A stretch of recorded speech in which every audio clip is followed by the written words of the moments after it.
I'm Mackayla. Welcome to the Soundtrack of Our Lives podcast. We're going to jump right in with the two hardest questions of all. Who are you and what have you been up to recently? Oh my goodness, those are hard. I'm Mike Terry of the Jukebox Romantics, and I've been up to putting out this new record for the band and playing shows. And I just got back from a trip to Disney World. So that's what I've been Ooh, up that's to. fun. Yeah, it was like a twofer. We went and played a festival, and then from the festival, I went right to Disney World, and my family came to the festival, and then we went to Disney World. So we were averaging about 25,000 steps a day for like a week in Florida. And a week in Busy. Florida is enough time in Florida. Yes, that's for sure. Yeah. But that's fun that you were able to make, more of it than just a show or Oh, festival.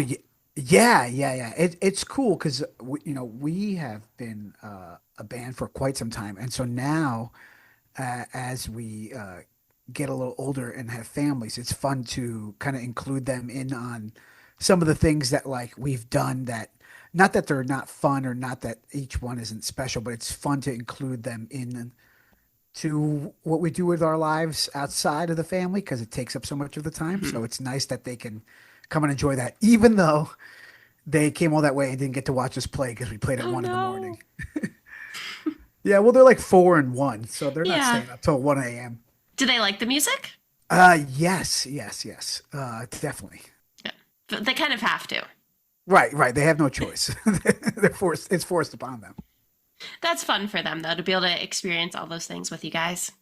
Yeah, I mean, it's music, so it should be for like everyone. Hmm. And our music is pretty accessible. I wouldn't say it's like too aggressive or too much like anything that you would think is not good for the children.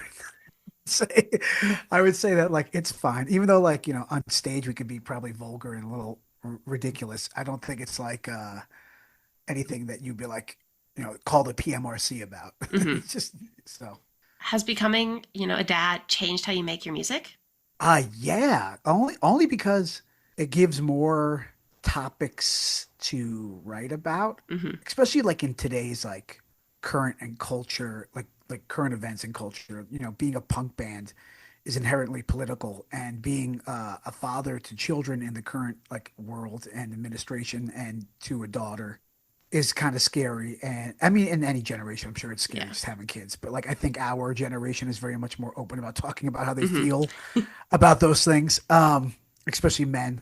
And so, for me, being a father has definitely changed the way I approach doing the band. I think that compounded by like the pandemic and stuff like that. Mm. Our band was inherently known as like a band that would be on the road DIY touring like 200 days a year in the beginnings for the first like 5 to 6 years, and then kind of doing it a little bit differently.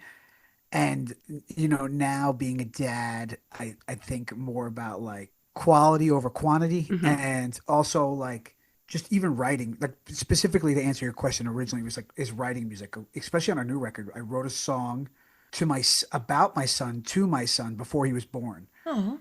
because while we were recording writing this record, it was kind of like the beginning of this new presidency, and I was like really terrified of having another child after the first one, Hmm. and then especially having a boy because I have a girl and now I have a boy, and like I grew up with all women, so I'm comfortable with all women, Hmm. and so having a boy, I was just like, oh, like, and my wife's like, you can't do that. I'm like, no, like men become like, tyrants and serial killers and rapists and all these terrible things.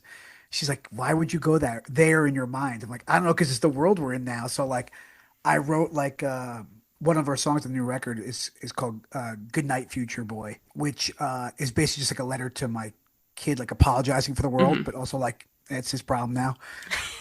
So it's like my job to make him a better person, to make the world better. So yeah, I don't know, man. Shit's fucked. It's his problem now. He's Yeah. one. He'll figure it out. Yeah. I mean, he's got time. Yeah. That's awesome that you put a song on the album for him. Yeah. It's like definitely a different tone to a lot of our music. It's a little more somber and hopeful and like I don't know. So inherently, our lyrics are pretty like on the surface come off kind of like depressing, but the Hmm. music the music is very happy, and live. we're very much a fun party band. Hmm. So like for like 30 minutes, we want you to kind of forget about like the nonsense in the world.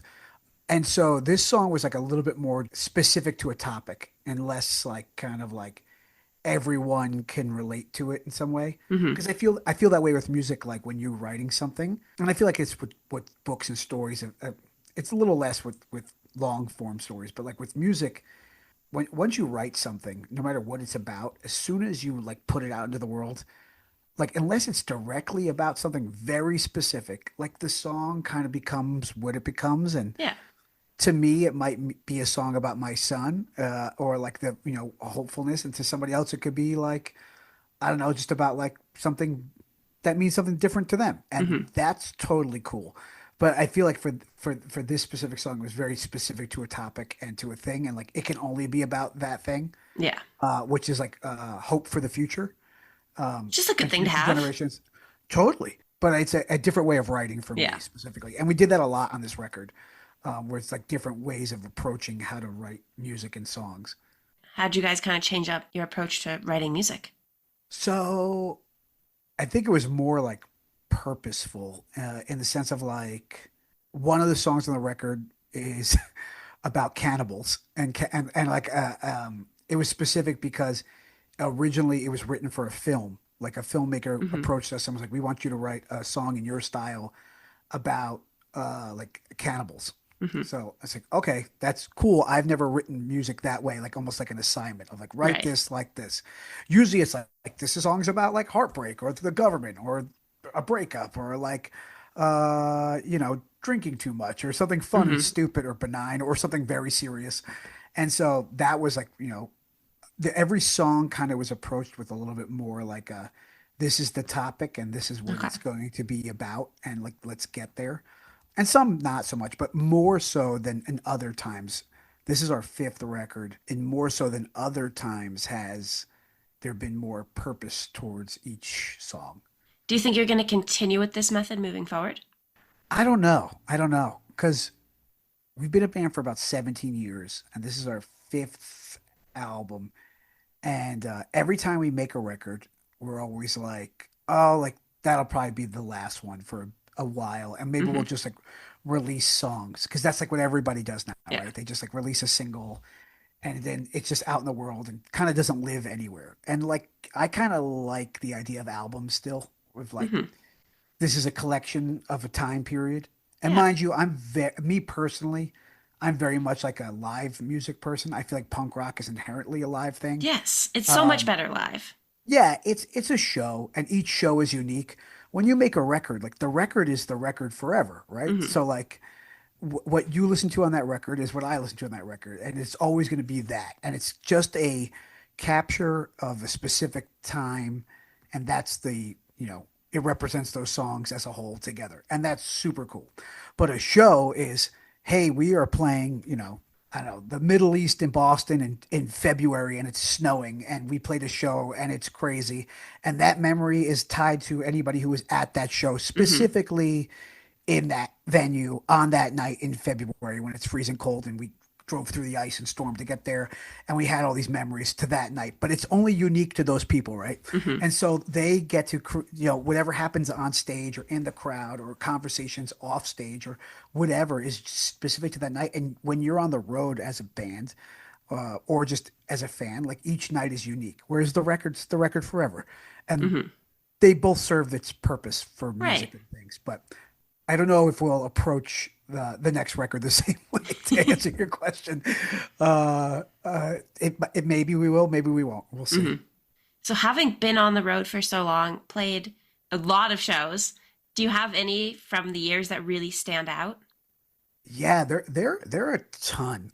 Probably like the first day we did Warp Tour, and we did a Warp Tour in 2010, and that was like a big like eye opener because we had been a band for like 2 years, and it was like a goal early on. But like when you're like a kid in like a punk band, like it's kind of like what you want to do forever. Hmm. And then like you're like, I don't know, like maybe this will never happen. And then at that point when it happened, it was kind of like on the downhill of Warped Tour where there wasn't really a lot of bands that sounded like us on it, but it Yeah. still was kind of the spirit was there. And so, but it was still just like nuts to like get there and show up.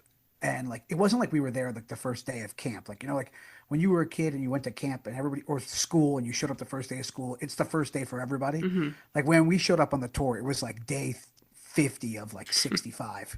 So we were like we got on like the end of it. And so like you can see like everyone's haggard and like there's like new meat coming and so like we're all like bushy-eyed and like stoked. So it was a very specific day in Salt Lake City. That show sticks out to me.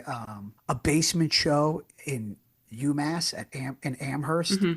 around Thanksgiving. Some very DIY show that was just like crazy party vibes. And like I don't even think everybody there was like into punk rock. I think they were just into party, and Hmm. and our That, band yeah. brings the party. So Amherst is very much a party school. yeah, yeah, yeah. So there's that one. And that was funny now because I mentioned two Massachusetts things that were not the Massachusetts bands, but it's But just I'm right outside of Boston, so oh, are you really? yeah. Wow, wow, that's random. That kind of worked out. Yeah, I don't know why the fuck I picked the Middle East before when talking about a live show. I think I just remember a specific snowy winter show there. And I was talking to my wife earlier about booking shows because she's like, "Oh, what's going on in February?" I'm like, "Oh, well, I have this rule of like no shows in February." Because we did like a tour in one February that every show was a blizzard and they all got like canceled. So yeah, from Warp Tours to Basements, which is pretty a big jump, Hmm. to our 10-year anniversary show, which was pretty nuts. 15 years was pretty crazy because we did like every show was a 15-year anniversary party. We made it, so that was a fun one. There was like cupcakes and balloons at like every show, and then we crowd surfed a cake at like the big one, and yeah, that was a specific show that was pretty good. The first time we played with the Bouncing Souls, that was a big one because they were like one of the bands that like got me into doing this. So like the Hmm. idea of opening up for them at like our local and not even that local, but our local venue called the Chance in Poughkeepsie was pretty cool. It was like us, the Menzingers and the Bouncing Souls, and that was like in 2012 or 13. That was like a big one just because of it was like one of my favorite bands. So I was like, oh, this is weird. That's Because it's very like cool. somebody like you grow up looking up to and then becomes like your peers. Hmm. And soon after that we wind up like we did a record, our third record we did with Pete from the Bouncing Souls producing it. So it was like one of those like weird moments of just like, oh, this is like like would fucking eighth grade me believe this? Like I don't think so, right? So like those shows were pretty special that just come to the top of mind. I'm sure there's like a million more, but Oh, those I'm ones, sure. Yeah, you've got a yeah, lot of them. yeah, yeah, yeah. And now like it's gonna sound real cheesy, but I since the pandemic, I feel like every show is special because for multiple reasons. We play a lot less now, specifically because of just the way the world is, and Hmm. because of being half of the band having kids now. We Yeah. kind of just we fly out. We'll do festivals. We'll do like a long weekend. We'll do Europe. We'll do like stuff like that, but we won't do like the 200 days on the road anymore. And because like I don't know, like I still pretty messed up from like the time of just being locked down and not playing music in Hmm. front of people. And so that first show back, even though it was really weird playing outside to people, it was like very special to like play music again. And so Hmm. like every show is now like special for its own reason, because of the way the world is. I feel like I look at every show as could be the last show. Not that our band is in turmoil, just because that's the way the world is. Yeah, I think it made people just value live music so much more. Yeah, and I think because I work in live music outside of the band, like I work at a big venue and or in multiple venues, and so I see the other side of it. Like it's kind of just like encompasses my whole life, even outside the band. So I think it's something that's like not far distant memory of like what could happen, Hmm. and so I try to like really enjoy each one. Yeah. For somebody who is just starting their first tour, what advice would you give them? Oh, pack a lot of underwear. uh, yeah, I would try to save up some money to like cushion yourself. Find somebody who's got a credit card in case something goes wrong. Don't be over ambitious. I feel like for us in 2008, when we first started touring, nobody was really doing it the way we did it. They were just starting to, where like there was people just like living out of their van, Hmm. really doing it. And I think our mindset was, well, like there's no music scene really where we live, so we should just go and play. Yeah. And so we went to like Texas, like right off the bat, and Florida, and like really far. Whereas like you don't have to do that. Like you could No. tour like in the depending on where you live. You know, if you live in the middle of nowhere, then yeah, you might have to drive pretty Hmm. far. But you could, and where we live in the Northeast, we live right outside of New York City, so you can like hit up 3 states in 3 hours. You know, like Yeah. you could go to Jersey, Connecticut, and you could do a whole New Jersey tour. You could do a Yeah. whole New York tour. You could do a Northeast tour. So really, like try to limit yourself to like a couple hours of driving, and try to do your driving during the day in the morning and not at night Hmm. or in the middle of the day because night driving is just silly. You know, if you don't have to do it, don't do it. It's just dangerous. Let's date for so many reasons. My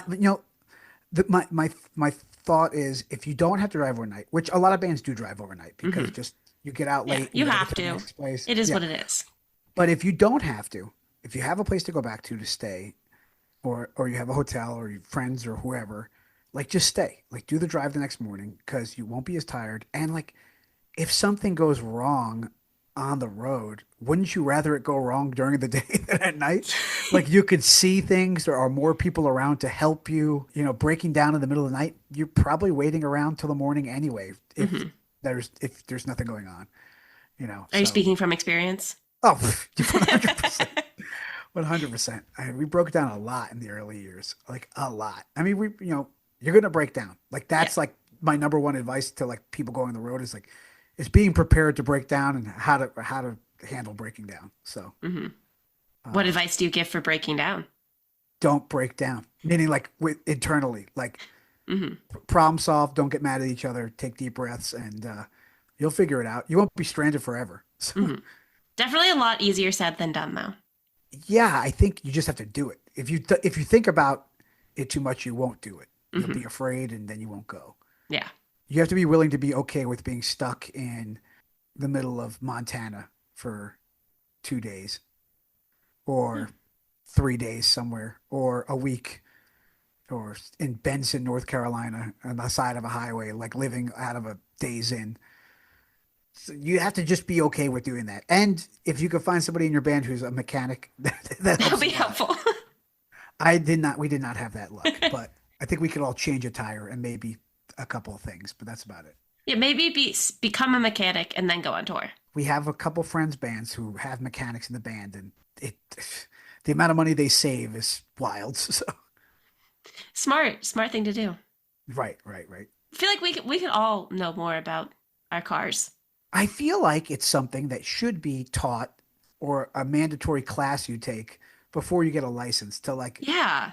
at least like this is how you change your tire and this is like, I don't know. I don't. I guess change your oil, even though I feel like that's not like a life-saving skill with a car. There should Hmm. be like, there should be like a. This is how you do a few things. Like basic maintenance. Yeah, yeah, yeah, yeah, yeah. Like how to change the belt, maybe like something Hmm. snaps on a car like that, or I don't Yeah. know. There should be some sort of class on how to do stuff like that. Yeah, so you're not, stranded in the middle of nowhere having to pay like thousands of dollars for something. Or at least you know how it's done, so you know how much it should cost, so That you too. don't get screwed Yeah. screwed to do it. Yeah, yeah.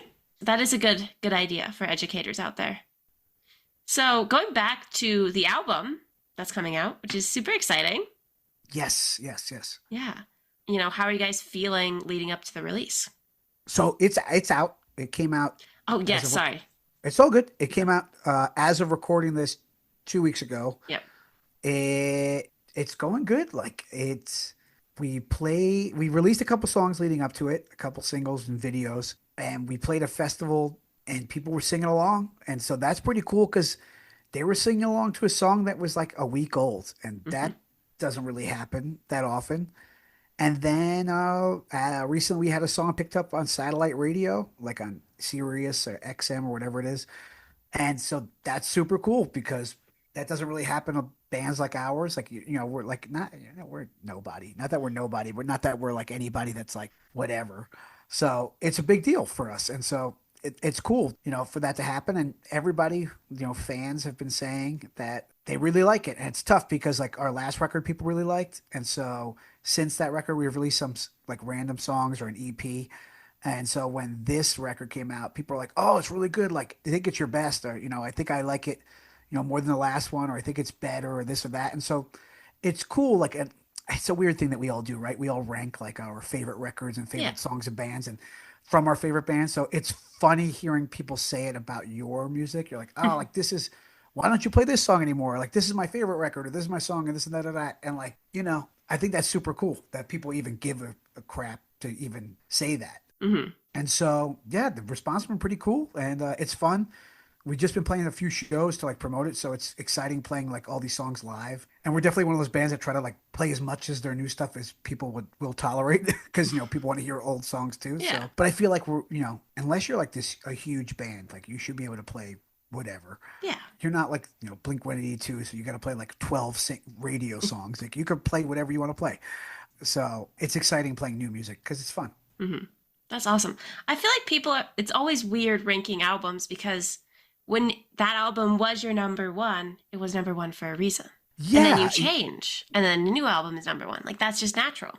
So yeah, I would think so, especially over time. Like I'm and for certain bands, no, right? Like so, like some things are just bad or like not as good. Yeah. But like when I feel like what a lot of people say about records that they like that they're just not like into just yet, or they're like, oh, I really like this. This is really good. I just haven't sat with it long enough yet, or like it Hmm. hasn't like I need to really listen to it. Whereas like some things inherently are like, oh, this is awesome. I like all this. This hits you a certain way. And other things are more like a grower. Like Yeah. this is like a grower. So people are saying like our new record, like, oh, like every song is awesome, but like you got to really like listen to them, right? So it's like a more of like a grower. So Hmm. I think that's cool because then it's not like just like an immediate like dopamine hit and then like Yeah. you move on to something new. You don't So want that. right, right. So that's cool, but also like I don't give a shit. People can listen to whatever they want to listen to, right? So it's like There's so much music out there. That's the right, amazing right, thing. right. Yeah, yeah. So and that's a good thing. So the response is there is a good response, and even if there's a bad response, I think that's probably a good thing also, right? Yeah. Like I don't Because it know means if we've they care. right, and so I don't think we've had a bad response to anything in a while. This is like our second record, and I don't even think it was like a big deal because to me, being like a pro wrestling nerd, like when a pro wrestler comes out and they get like booed or cheered, right? Like as the performer, right? We all know this is not like it's a work, like it's not real. Yeah. Oh, So like 100%. so like you want to get booed or cheered, right? Yeah. And even if you're like trying to get cheered, if people boo you, a reaction is better than no reaction. Right. And so a lot of people, musicians, will release music and then nobody says anything. And like that might be worse than like Hmm. people saying like this sucks. Because if it sucks, it means Definitely. if it sucks, at least they listen to it to be like this sucks. Right. And they cared Right. enough about it to say something. Right, right, right, right. Which is like I always think it's hilarious when people like leave, not for us specifically, but in general, like people will never really leave like too many good comments on anything, right? Like it's like restaurant reviews. It's rarely that people are leaving great reviews of things, right? Or like movie reviews or anything like that. So it's funny when people like leave bad reviews on things because it's like you had to give this energy to be like negative and like Hmm. do all this like stuff. It's like maybe they care and maybe that's why they're being so negative about it or they're trolls. And I feel like it when people start writing positive things and the record has been in the few weeks that it's been out has been getting positive reviews, but not like like not people just like saying like it's the best things ever, which is Hmm. cool. Like I appreciate reading it and being like, oh, okay, like cool. They like this, but they thought this could have been different, this and that. Like they actually reviewed it and they weren't Yeah. just like writing something cool or like being nice. So I like honesty and that stuff because like you're not helping anybody if you're just like, oh, this is great or Hmm. this is because rarely is anything perfect. So Yeah. It's hard because to make something perfect. it's also subjective, right? It's Yeah. music. Like what I love, other people might hate. So Exactly. and vice versa. So it's whatever. If you're into the style of music we play, you might like it, and if you're not, you might like it or you might hate it. Yeah. So That's just kind of music, you know? it's kind of anything. It's, Yeah. If you like it, you like it. If you don't, you don't. yeah, that's cool. Yeah. And there's something else out there that you will like. Sure, sure. Just find something you like. Yes. Yeah. Can't be negative forever. Not even that. You can't be one of those people that just don't listen to music Yeah. or anything. I've met some people in the world who are like, yeah, I don't really listen to music. I'm like, you don't? Like, no. I'm like, oh, do you like, are you into movies? They're like, no. I'm like, oh, do you read? They're like, no. I'm like, what do you do? Nothing. Just like stare into the void. That must be boring. And maybe there's something in the void we're not Yeah, seeing. that's It true. could, it could be entertaining. So, before I ask the last question, was there anything else you want to mention or talk about? Um, yeah. go listen to This One Looks Cool. It's our new record. It's got a silly, stupid name because our drummer's 2-year-old named the record. Oh. Well, technically, he was talking about a rock that looked that looked cool, and he said, "This one looks cool," and we said that should be the name of the record Yeah. So because he why named it. not? So why not? And it works out because like when people look at like a merch table and they're like picking up records or picking up merch, they're Hmm. always like, "This one looks cool." Right. Like when you're at like a record store. So we're like, "Oh, that's dumb enough for us," because we always have silly names for things. And so like, "Ah, this is silly but genuine enough." So check it out. It's out on Sell the Heart Records in the States and Engineer Records in the UK. We're playing shows all year, everywhere, kind of to promote it. And yeah, if you see a music video for any of the songs, like it and comment on it because it helps, and tell your friends about it. And that's all, really. Okay. So our last question is, what is the soundtrack of your life? Yikes! I knew this question was coming because I've listened to a couple of these episodes. So like fifth grade or sixth grade me, I'd probably say Blink 182's Dude Ranch, only because it's like the first like punk record that I ever got into. And like it spoke to me as like a kid, but also like I was in my middle school library, and this is like the very beginnings of the internets of things. And there was like a website called like Punk Rock Vids, and I saw a Hmm. live video of Blink 182 playing, and because I guess I was like looking for a song from that video, that record, and I remember looking and being like, seeing a live video of them just playing, and it looked like so much fun. And I was like, that's what I want to do. And I had no idea how to do it. Like, Hmm. I was like, oh, I guess I need to get a guitar. Like, never once was like, because growing up, like, I didn't play an instrument until then, Hmm. until like, I got my first guitar like in probably like eighth grade. So, or seventh or eighth grade. Yeah, eighth grade. And so it was much late. It was like, not later for learning music, but like, it was like, oh, to do that, I need to do this. Hmm. So I guess I should get a guitar. And so that's kind of how that happened. So maybe Dude Ranch, but then, in 2001 or 2000, Bouncing Souls, How I Spent My Summer Vacation came out. And that just like kind of spoke to me as like a kid turning into like a teenager in ninth grade, 10th grade, like right around 9/11, kind of like Hmm. figuring out the world and myself and who I am as a person. We're all trying to figure out who we are. And I think that record kind of spoke to me a lot. Maybe didn't inspire me, but maybe more of a soundtrack of my life than Dude Yeah. Ranch. But Dude Ranch might be more inspirational to music. Hmm. But How I Spent My Summer Vacation by the Bouncing Souls is probably the soundtrack of my life. That or the Postal Service Give Up. One of them. I can't I choose. like it. So for all of our listeners who want to stay updated on you guys, hear the album, where can they find you? Probably Instagram is the easiest way. Just Jukebox Romantics on Instagram. We have Facebook for all the old people, and we got rid of our .com because why pay for it when there's like a Yeah, million other things now, like link trees and stuff like and that. it's So free. if you just Google Jukebox Romantics, you'll find us. But yeah, for most up to date stuff, probably like Instagram. We're on the TikTok. We're doing that whole thing for now until like I guess the government or Trump takes it over. Then we'll be. I don't know. Find us in the void. Just stare into the void. Stare into the void, and when you start seeing some twinkling, it's not your eyes playing tricks; it's the jukebox romantics. Right, just out of sight. Awesome. Well, thank you so much for taking the time to talk with me today. No, thank you for taking your time. I appreciate it. Of course. Have a nice rest of your day. Thanks. You too. Bye.